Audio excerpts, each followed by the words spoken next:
اس بٹوے کی وجہ سے میرے رسول اللہ کو تمہارے نبی کے سامنے خفگی نہ اٹھانی پڑے، اس لیے اس کو سنبھال کے رکھا ہے۔ اللہ اکبر۔ ایک گداگر مانگنے والا بندہ دلی کی جامع مسجد کے سیڑھیوں پر بیٹھا ہے۔ انگریز جرنل آیا جامع مسجد میں سیر کرنے کے لیے، دیکھنے کے لیے کہ مغلوں نے شاہکار بنایا ہے۔ اس گداگر کے پاس رکا، کچھ دیا، چلنے لگا، چلتا رہا تو اس کا بٹوا گر گیا، انگریز کا بٹوا گر گیا۔ اس گداگر نے اٹھا لیا۔ اس واقعے کے کئی سال بعد وہ انگریز دوبارہ جب گھومنے آیا، اس گداگر نے دیکھ لیا کہ وہی جرنل آ رہا ہے۔ اس نے آواز دی، اس کو روکا، کہنے لگا کیا بات ہے؟ کہنے لگا آپ اتنے سال پہلے آئے تھے نا، یہاں سے گزرے تھے تو آپ کا ویلٹ گر گیا تھا، بٹوا گر گیا تھا، وہ میں نے سنبھال کے رکھا ہے۔ جب اس نے اپنی گدری میں سے نکال کے وہ بٹوا دیا، ہو بہو اس انگریز نے بٹوا کھولا اور اس کو کہا مانگنے والے کو، کہتا تمہیں پتہ ہے اس میں کتنے پیسے ہیں؟ تمہیں اندازہ ہے کہ اس میں کتنی دولت ہے؟ کہنے لگا میں نے تو کبھی کھول کے نہیں دیکھا۔ کہتا ہے اس میں اتنے پیسے ہیں، یہ آج سے 80-90 سال پہلے کا واقعہ ہے۔ کہتا ہے اس میں اتنے پاؤنڈ تھے کہ اگر تم ان کو لے کے جاتے تو ایک اعلیٰ ترین مکان خرید سکتے تھے۔ آج انگریزوں کا 1 روپیہ اگر آپ یہاں لے آئیں اس ملک میں، ان کا 1 روپیہ ہمارے 90 روپے بنتے ہیں، تو اس وقت کیا حالت ہوگی؟ کہنے لگا اس میں اتنے پاؤنڈ تھے کہ اگر تم خرچتے تو ایک اچھا مکان خرید لیتے، تم نے یار یہ اتنے سال سنبھال کے رکھا؟ کہنے لگا ہاں صرف سنبھال کے نہیں رکھا، میں تیرے انتظار میں اتنے سالوں سے یہاں بیٹھا بھی ہوا ہوں۔ کہنے لگا بات کیا ہے؟ کہتا بات تو یہ ہے، شاید تیری سمجھ میں نہ آئے، یہ بات عشق کی ہے، میں محمد رسول اللہ کا غلام ہوں۔ اس گداگر نے کہا کہ میں محمد الرسول اللہ کا غلام ہوں اور تو عیسیٰ علیہ السلام کا امتی ہے، تیرا بٹوا گر گیا، میں نے سنبھال لیا اور روزانہ یہی سوچتا ہوں کہ اللہ وہ آ جائے میں اس کو لوٹا دوں، ایسا نہ ہو کل قیامت کا دن ہو اور میں رسول اللہ کے پاس جاؤں تو تیرے نبی میرے نبی کو سامنے شکایت نہ لگا دے کہ تیرے امتی کے پاس میرے امتی کا بٹوا چھپا لیا گیا، اس بٹوے کی وجہ سے میرے رسول اللہ کو تمہارے نبی کے سامنے خفگی نہ اٹھانی پڑے، اس لیے اس کو سنبھال کے رکھا ہے۔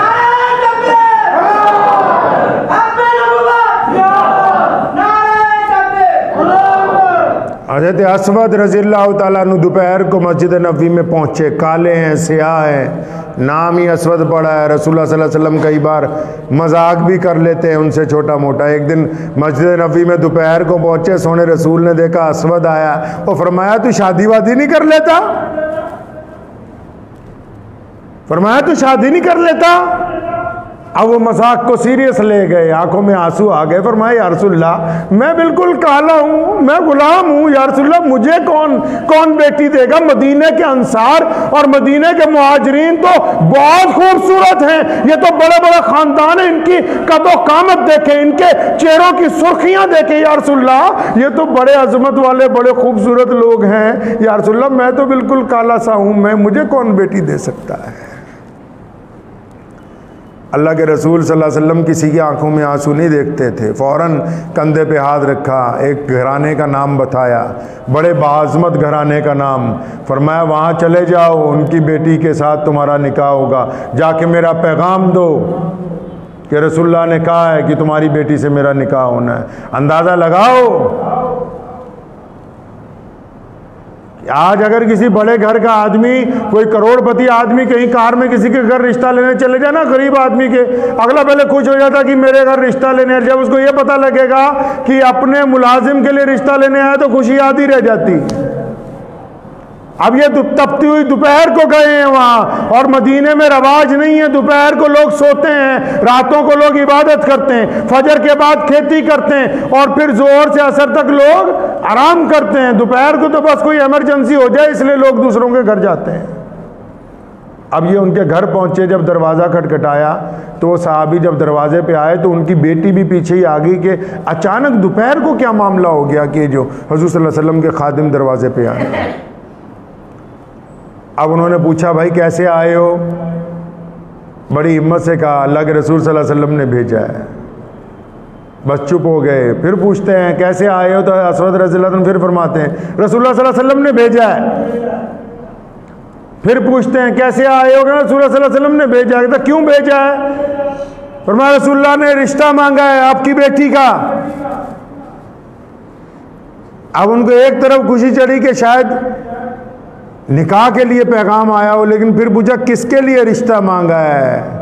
تو انہوں نے کہا اللہ کے رسول صلی اللہ علیہ وسلم نے میرے لیے آپ کی بیٹی کا رشتہ مانگا۔ اندازہ لگائیں، ایک غلام، ایک کالا بندہ جا کے ایک بڑے گھرانے کے دروازے پہ دروازہ کھٹکھٹاتا ہے، اور جب وہ باپ یہ بات سنتا ہے، ابھی جواب نہیں کوئی دیا، ابھی کچھ سوچا نہیں، ابھی تو دماغ میں اتنی بات آئی ہے کہ رسول اللہ صلی اللہ علیہ وسلم کا حکم ہے، بس اب بیٹی کو سمجھانا ہے۔ ابھی ارادہ ان کا بھی یہی ہے، کیونکہ جو رسول اللہ صلی اللہ علیہ وسلم کی بات کا انکار کر دے وہ کائنات میں کچھ بھی بن سکتا ہے، مسلمان نہیں ہو سکتا ہے وہ بندہ۔ ابھی یہی دماغ میں بات آئی کہ یہ رشتہ رسول صلی اللہ علیہ وسلم نے بھیج دیا ہے۔ یہ نہیں سوچا کہ یہ کالا ہے، حبشی ہے، غلام ہے۔